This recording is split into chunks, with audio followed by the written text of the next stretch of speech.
ఆయన ఎవరు? లేదు ఒక్క నిమిషం. నామా నాగేశ్వరరావు గారు, ఖమ్మం జిల్లా ఎంపీ. పాపం తెలియక ఆయన ప్రశ్న అడిగిండు పార్లమెంట్లో. ఎన్నడొచ్చింది? 8/2/2024 నాడు. ఇవాళ ఎంత తారీఖు? 9. నిన్ననే పాపం నిన్ననే పార్లమెంట్లో సమాధానం ఇచ్చింది జలశక్తి మంత్రి తుమ్మల నాగేశ్వరరావు. ఎవరు? నామా నాగేశ్వరరావు గారు అడిగితే ఏం చెప్పిండు? స్పష్టంగా తెలంగాణ రాష్ట్ర ప్రభుత్వం ఒప్పుకొని సంతకాలు పెట్టినందుకు నీటి కేటాయింపులు చేసిన ఇద్దరు కలిసి సంతకం పెట్టారు. సంతకం ప్రకారము 2015-16లో 512.04 టీఎంసీలు ఆంధ్రప్రదేశ్కి ఇచ్చినాం. తెలంగాణకు 298.96 టీఎంసీలు తెలంగాణకి ఇచ్చినాం. 18th and 19th June 2 Telangana రాష్ట్రము 14లో ఏర్పడితే సంవత్సరం తిరిగే లోపల 18th and 19th జూన్ 2015 వీళ్ళు పోయి సంతకాలు పెట్టారు.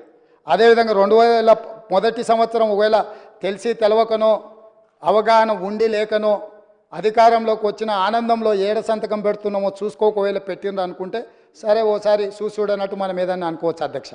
మళ్ళీ 2016-17లో సేమ్ దాని ప్రకారమే 21 and 22 జూన్ 2016 నాడు మళ్ళీ సేమ్ సంతకం పెట్టారు అధ్యక్ష. 2017-18లో మళ్ళీ 7th meeting of board held 4/11/2017. ఇట్లా 2023-24 వరకు కూడా సేమ్ సంతకాలు పెట్టిరుగో. ఇదే అధ్యక్ష నిన్న పార్లమెంట్లో కేంద్ర జలశక్తి మంత్రి సమాధానం ఇచ్చిండు.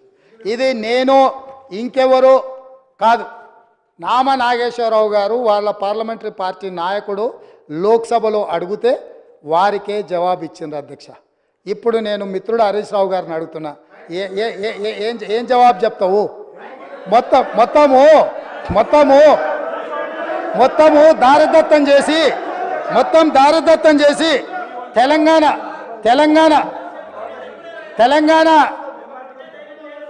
జల హక్కుల్ని సర్వం దారదత్తం చేసి సంతకాలు పెట్టి తెలంగాణ ప్రజల హక్కుల మీద మరణ శాసనం రాసిన మీరు ఇప్పటికైనా తప్పు తెలుసుకొని మేము చేస్తున్న ప్రయత్నంలో కలిసి వస్తారేమని మేము అనుకున్నాం. కానీ ఇంకా కూడా ఇదే విధానం చేస్తే ఈసారి అక్కడ కూడా ఉండరయ్యా.